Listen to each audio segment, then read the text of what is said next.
यह है रानीपुर झरियाला मंदिर, बलांगीर डिस्ट्रिक्ट टिटलागढ़ के सब डिवीजन में आता है, बंगोमुंडा ब्लॉक।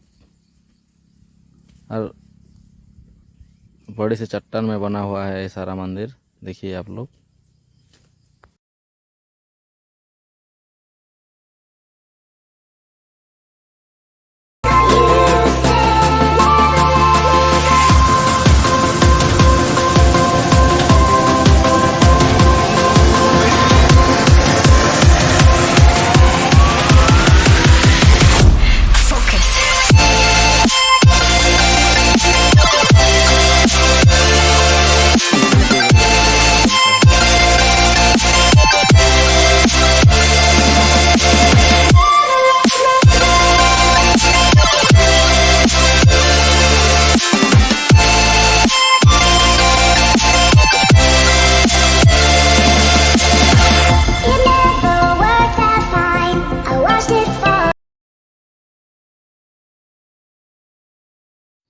कुछ फ़ोटो है आपको मैं दिखाना चाहूँगा।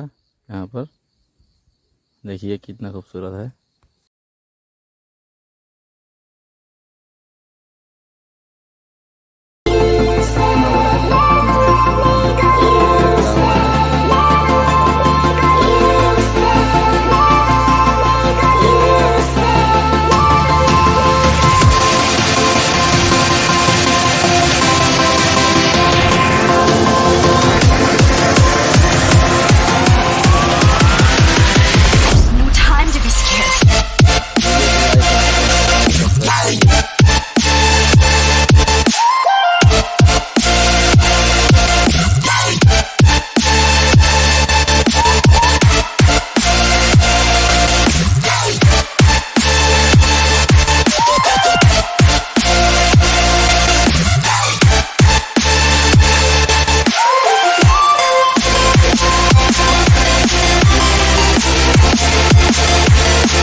प्लीज़ चैनल को लाइक एंड सब्सक्राइब कीजिए, लाल वाला बटन को दबा दीजिए और घंटी बजा कर ऑल कर दीजिए, क्योंकि ऐसा वीडियो मैं छोड़ता रहता हूँ, आप लोगों के पास पहुँचता रहेगा।